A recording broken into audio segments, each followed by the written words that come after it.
Assalamualaikum warahmatullahi wabarakatuh. Perkenalkan, nama saya Kania Nabila Rahman dengan NIM 123-70315. Pada kesempatan kali ini saya akan mensimulasikan rangkaian sistem penguat instrumentasi. Baik, di sini saya akan menjelaskan mengenai sistem penguat instrumentasi. Kenapa dibutuhkan penguat instrumentasi itu? Karena banyak sinyal yang berukuran kecil dan sulit untuk diamati. Salah satunya pada medis yaitu biosinyal. Karena sinyal yang dihasilkan tubuh manusia itu kecil, maka akan sulit untuk diamati. Oleh karena itu dibutuhkan atau diperlukan sistem penguat instrumentasi ini. Selanjutnya ada proses membuat sistem instrumentasi. Yang pertama ini ada sistem elektroda 1 dan sistem elektroda 2. Nah, sistem elektroda ini yang akan dilekatkan pada tubuh untuk diamati sinyal listriknya. Kemudian ada op-amp non-inverting, akan masuk ke op-amp non-inverting juga dari sistem elektroda ini. Kenapa menggunakan non-inverting? Karena supaya fasenya itu tetap sama dan tidak diubah. Kemudian dari op-amp non-inverting ini akan masuk ke op-amp subtraktor, tujuannya untuk mengurangi beda potensialnya. Selanjutnya akan masuk ke high pass filter aktif. High pass ini sebagai penyaring. Jadi ketika terdapat frekuensi di atas ambang batas bawah akan diloloskan, sedangkan sinyal yang berfrekuensi di bawah ambang batas bawah akan diblok. Ketika berada pada frekuensi di atas ambang batas bawah akan diloloskan, berada di bawah ambang batas bawah maka akan diblok. Kemudian selanjutnya kenapa disebut aktif? Karena ditambah dengan op-amp non-inverting jadi sebagai penguatnya. Kemudian ada low pass filter aktif. Nah, low pass filter aktif ini kebalikannya dari high passnya. Jadi kalau pada low pass ini ketika di bawah ambang frekuensi atas akan diloloskan, sedangkan sinyal di atas ambang frekuensi atas akan diblok. Kemudian sama seperti tadi disebut aktif karena ditambah dengan op-amp non-inverting. Selanjutnya akan masuk ke level shifter. Di level shifter ini akan dipindahkan sinyalnya dari yang asalnya plus minus menjadi plus saja supaya bisa dibaca oleh ADC, karena ADC itu hanya dapat membaca ketika sinyalnya itu berada pada plus saja. Selanjutnya akan masuk ke microcontroller dan juga personal komputer. Setelah itu ada high pass filter atau HPF. Nah, di HPF ini bentuknya terdapat kapasitor dan juga resistor diserikan. Kemudian untuk mencari nilai H sendiri itu 1/1 plus 1/2 VFRC kuadrat. Nah, H ini memiliki rentang yaitu dari 0 sampai 1. 0 artinya diblok, 1 artinya diloloskan. Untuk grafiknya itu seperti ini. Jadi ketika F-nya 0, maka H-nya sama dengan 0. Jadi ketika F-nya 0, H-nya itu sama dengan 0. Kemudian ketika F-nya tak hingga, maka H-nya sama dengan 1. Dan ketika F, C, O, B-nya itu sama dengan 1/2 VRC, maka H-nya itu 1/2 AK2. Maksudnya apa sih? Jadi ketika berada di bawah FCOB, maka akan diblok. Sedangkan ketika F-nya itu berada di atas FCOB, maka akan diloloskan. Itu selanjutnya. Tadi itu adalah HPF yang pasif. Jadi HPF pasif itu tidak terdiri atas penguatan inverting, sedangkan HPF aktif itu terdiri atas penguat non-inverting. Jadi rangkaian yang tadi ditambah dengan penguat non-inverting.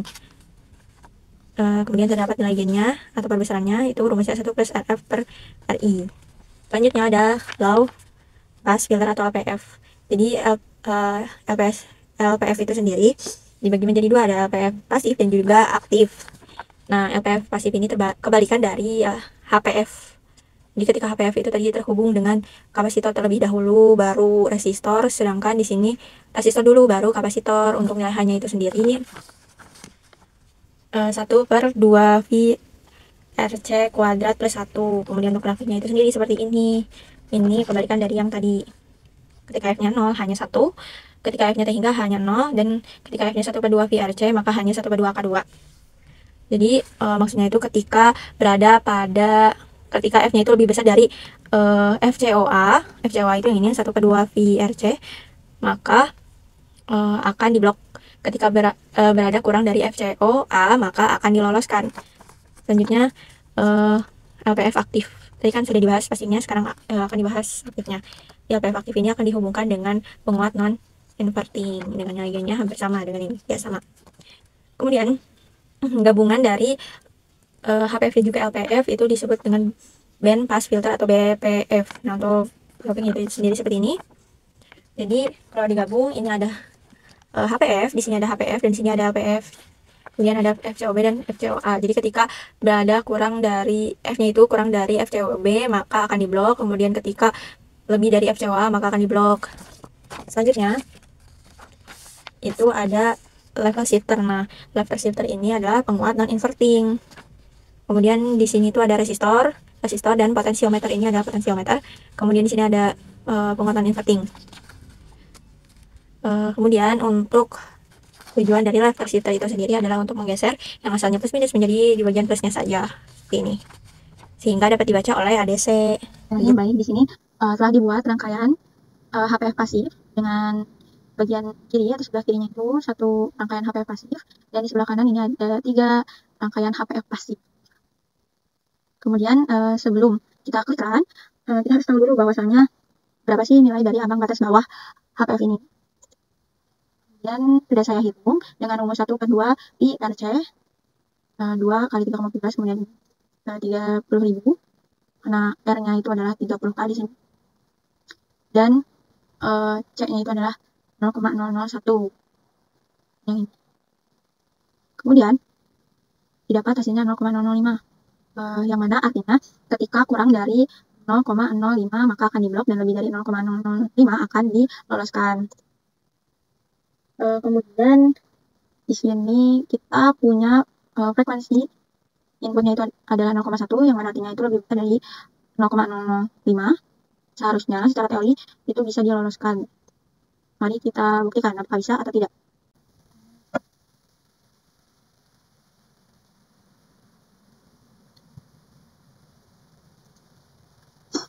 Nah, di sini kita akan coba untuk cari inputnya. Dapat berada pada kisaran 5 volt dan juga minus 5 volt. Kemudian kita akan apply. Lalu kita cari tahu bagaimana V output pada rangkaian HPF yang pertama. Ternyata sama, berada pada kisaran 5 volt dan juga minus 5 volt. Kemudian kita akan apply lagi. Jadi V outputnya ini sama 0,1, inputnya juga.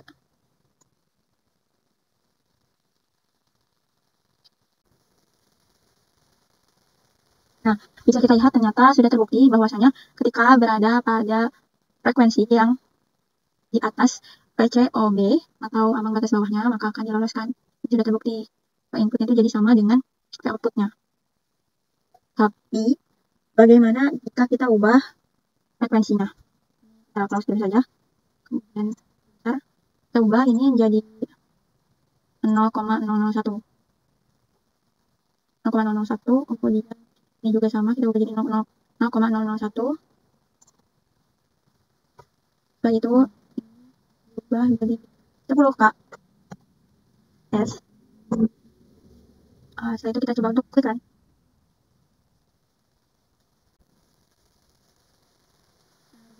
Sudah terlihat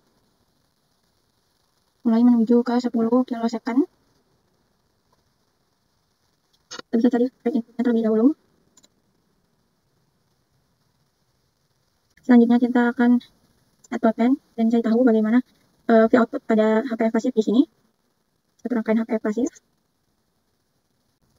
Selanjutnya saya akan cek di sini. Nah, sudah muncul. Bisa kita lihat ketika V inputnya itu berada di bawah ambang batas bawahnya, maka akan ada yang di blok. Di sini V inputnya itu sendiri berada pada bisa kita lihat memiliki nilai 0, yang warna biru ini menunjukkan satu rangkaian dan yang warna merah itu menunjukkan 3 rangkaian dari HPF. Frekuensi HPF-nya. Kemudian sehingga pada rangkaian bahwa ketika berada di atas ambang batas atas maka akan diloloskan, ketika berada di bawah ambang batas bawah akan diblok. Kemudian bisa kita lihat juga bahwasanya dengan menggunakan 3 rangkaian HPF itu tingkat akurasinya lebih tinggi dibanding menggunakan 1 rangkaian HPF.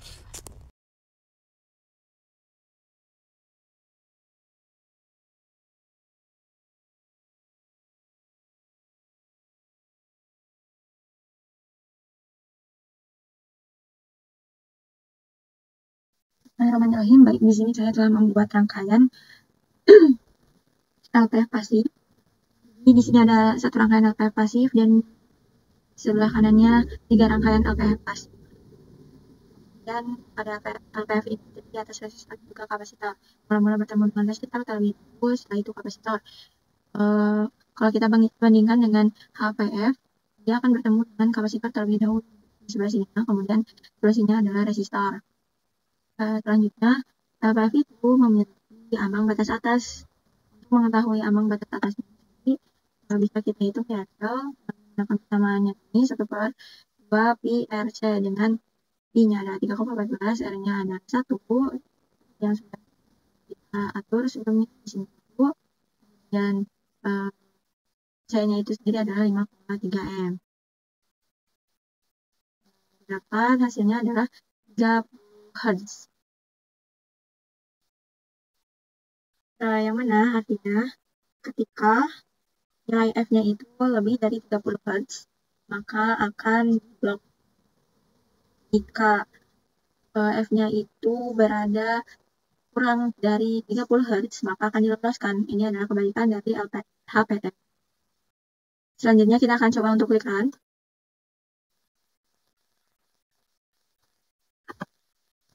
Kita akan cari tahu dulu inputnya.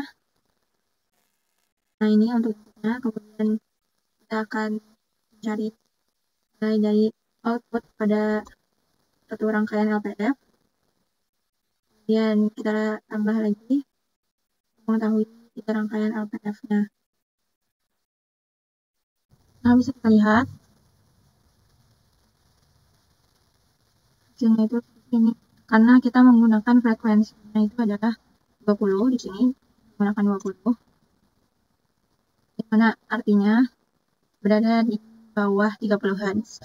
Seharusnya diloloskan, tapi mari kita lihat bagaimana grafiknya.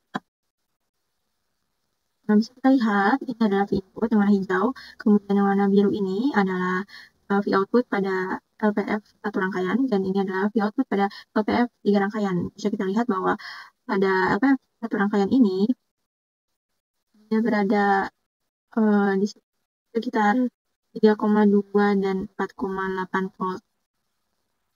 Terjadi penurunan tetapi bukan penurunan yang signifikan. Sedangkan jika kita lihat pada V output kedua, ini terdapat penurunan yang signifikan di antara 1,5 dan 2,1. Dan ini dapat terjadi karena adanya terjadinya atenuasi atau penurunan. Jadi bisa dilihat bahwasanya satu rangkaian LPF itu lebih efektif dibandingkan 3 rangkaian LPF. Selanjutnya kita coba untuk ubah nilai frekuensinya jadi 10 Hz. 10 dan ini 10. Kemudian kita akan amati.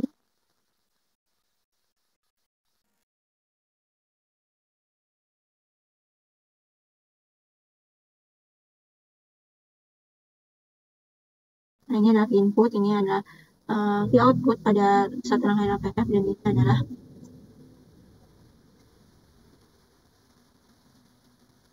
V output pada 3 rangkaian LPF. Jika kita zoom,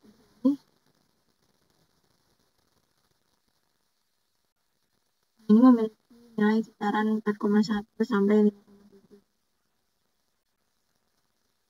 atau 4,2.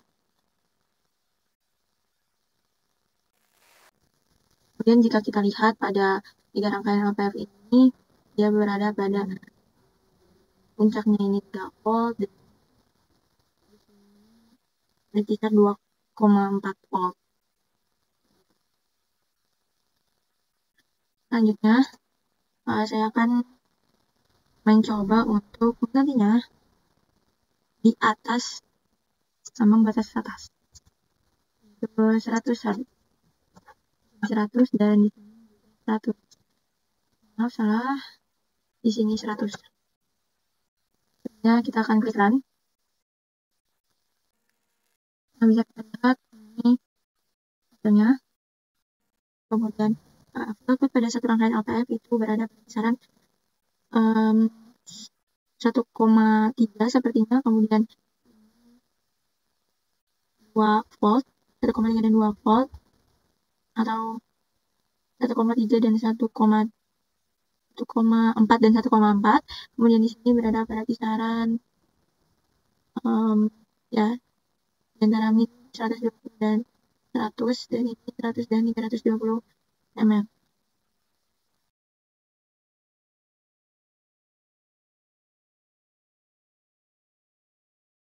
Baik, di sini saya akan menjelaskan rangkaian dari sistem penguat instrumentasi. Telah dibuat rangkaiannya oleh saya seperti ini.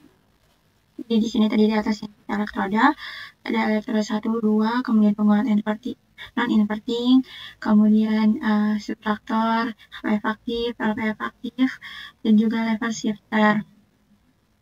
Mula-mula di sini terdapat input elektroda 1 dan juga input elektroda 2.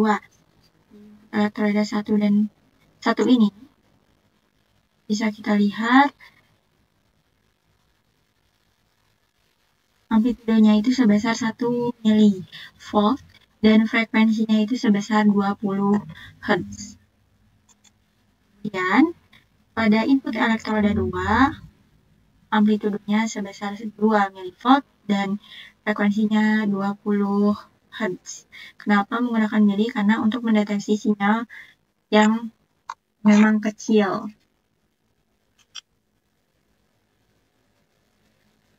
Dan di sini terdapat penguat non-inverting. Jadi karena frekuensi awalnya itu sebesar 1 mili, maka di sini seharusnya 10 kali. Kenapa? Karena di sini menggunakan perbandingan 1:9, yaitu artinya akan mengalami penguatan sebesar 10 kali. Jadi di sini terdapat penguat non-inverting. Penguat non-inverting ini untuk menguatkan tegangannya yang asalnya 1 mili menjadi 10 milivolt, karena dilihat dari perbandingan antara R1 dan R2-nya sebesar 1:9. Kemudian di sini juga terdapat penguat non-inverting. Jadi tegangan sebesar 2 mili ini akan dikuatkan sebesar 10 kali, maka akan menjadi 20 milivolt.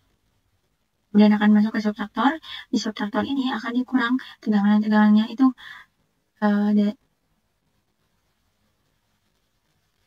di subtraktor ini akan dikurang tegangannya dari input elektroda 2 dan juga input elektroda 1. Berarti 20 dikurang 10, maka outputnya akan menghasilkan 10 milivolt secara teori. Kemudian di sini akan masuk ke HPF aktif. Nah, disebut HPF aktif karena di sini menggunakan penguat non-inverting. Juga akan diperbesar atau dikuatkan sebesar 10 kali. Jadi yang asalnya 10, maka di sini seharusnya 100. Kemudian akan masuk ke LPF aktif. Di LPF aktif ini dapat penguat non-inverting juga, yang aslinya akan dikuatkan sebesar 10 kali jika melihat pada perbandingan antar resistornya. Jadi kira-kira akan dihasilkan sebesar 1 volt. Setelah itu di sini terdapat level shifter. Nah, level shifter ini berfungsi untuk menggeser tegangannya yang asalnya plus minus, sinusoidal plus minus. Karena terdapat level shifter, maka akan digeser menjadi positif saja. Kemudian di sini terdapat penguat non-inverting lagi, maka akan dikuatkan, tetapi bukan 10 kali. Karena jika kita lihat di sini resistornya itu 1 kilo dan 1 kilo, maka akan diperbesar sebesar 2 kalinya. Nah, selanjutnya kita akan mencari ambang batas bawah dan ambang batas atas. Pada HPF didapat ambang batas bawahnya itu sebesar 0,005.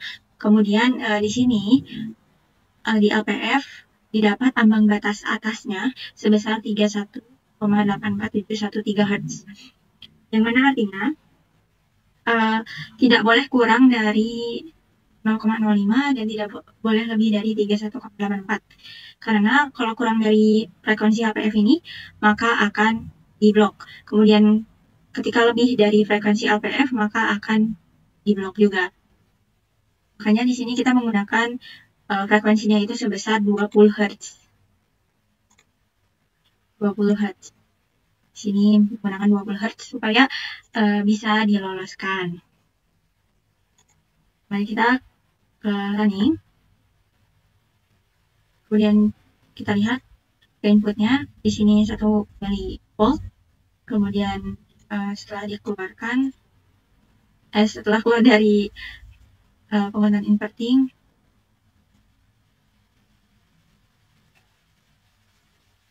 maka didapat hasilnya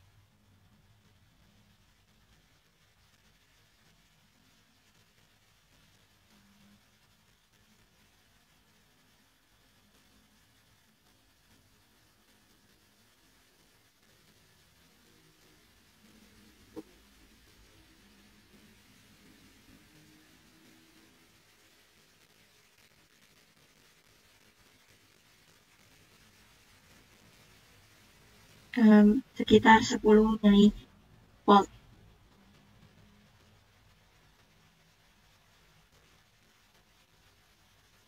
Ya, berada sekitar 10 mV. Kemudian kita akan cari input. Coba di sini jadi input saja. Nah, bisa kita lihat bahwasanya input di sini adalah 2 mV, sudah sesuai. Kemudian di sini kita ganti via output dari penguat non-inverting ini sebesar harusnya 20. Ya, berada pada kisaran 20.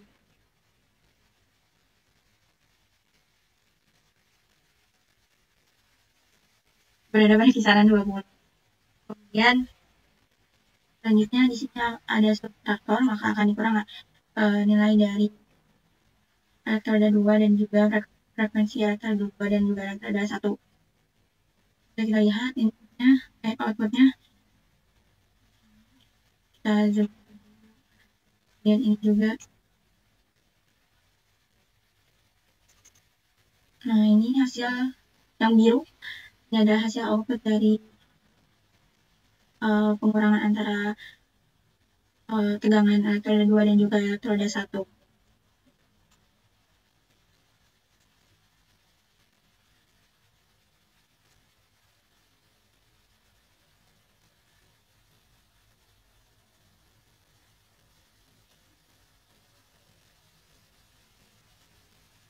Nah, lihat bahwasanya dia berada di kisaran 10 mV. Itu sudah sesuai. Kemudian akan masuk ke HPF aktif. Kemudian di sini akan dikuatkan oleh penguat non-inverting, maka akan dikuatkan sebesar 10 kali. Kita lihat.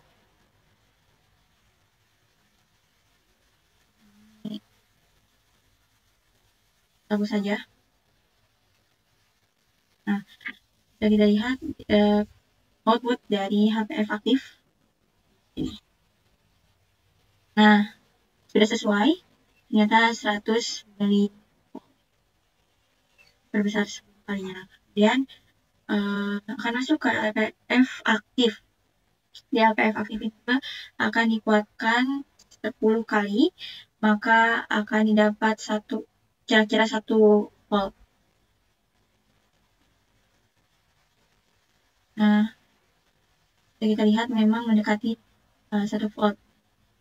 Mula-mula terdapat penurunan, kemudian dikuatkan oleh penguat non-inverting, didapat hasilnya seperti ini. Selanjutnya, akan masuk ke level shifter. Di level shifter ini, yang negatifnya akan digeser menjadi positif. Kita bisa lihat.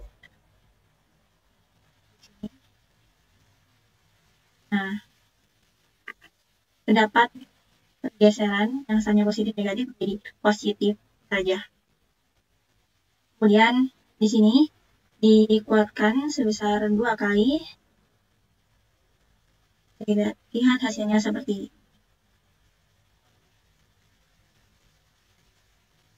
ini.